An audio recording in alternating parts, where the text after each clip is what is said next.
In this lesson, I'm going to talk about getting reviews. This is always a very hot topic in the Amazon seller community, and I want to make sure you guys are aware of the different methods that you can use to get reviews, what works well, what doesn't work so well, and then of course we need to talk about the policies that Amazon has around reviews.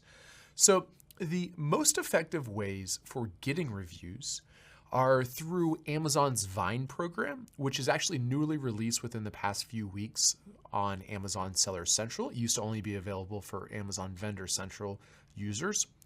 They allow you to give away up to 30 units to a select community that they believe are unbiased and write good reviews.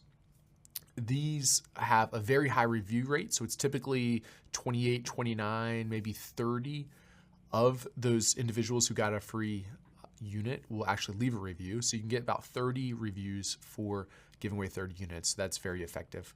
Amazon has another program called ERP, or Early Reviewer Program. How this works is you pay $60 and they incentivize customers to leave a review by offering them a small gift card of like $1, $2, $3 for Amazon if they leave a review. So that's one way. It only works for up to 5 reviews. So it's $60 for 5 reviews, but it does help you get more reviews quicker.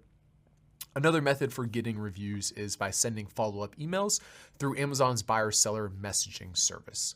So we'll go into all of these in more depth in later lessons, but how it works is you send a follow-up email asking them to leave a review, and this does increase the rate at which you receive reviews.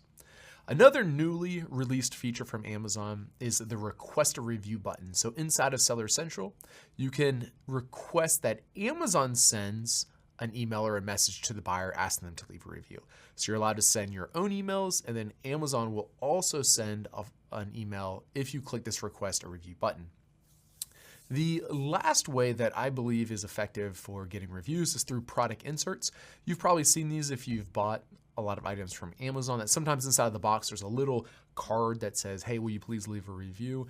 And this does help increase the number of reviews that you get. I don't think they're as effective as what they once were when they're more of like a novelty item, but I do believe that these moderately or very minimally improve the amount of reviews that you get.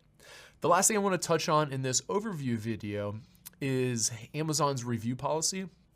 And I went ahead and pulled it up on my screen here. Feel free to always just search for customer product review or Amazon product review policies. The reason I wanted to pull this up, and I've highlighted here the actions that you're not allowed to do, is because Amazon is very, very strict when it comes to reviews. They know that they have a little bit of a problem with people trying to manipulate the review system. They're a very valuable thing for sellers, and with that comes manipulation. However, they are very sophisticated and very strict with their enforcement of illegal reviews. So really within the past month or two, they made it way easier to get legitimate reviews. So I strongly encourage you guys to do so and don't take part in any of these more illegal practices.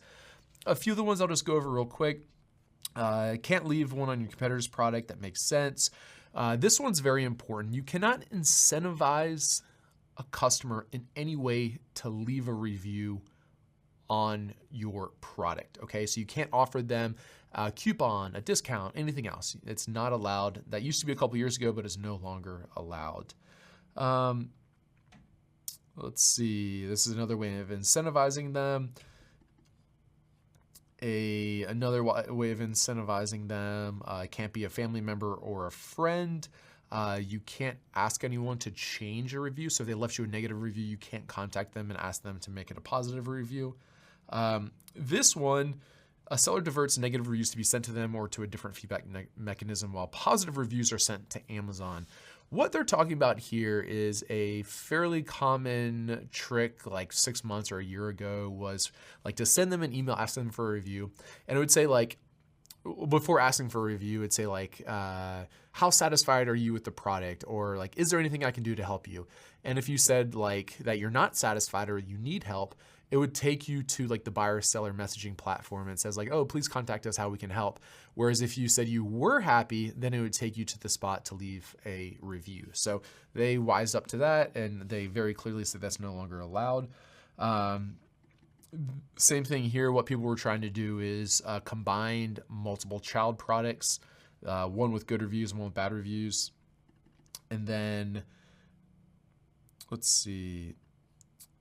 A seller inserts a request for a positive Amazon review or an incentive in exchange for a review into product packaging or shipping box.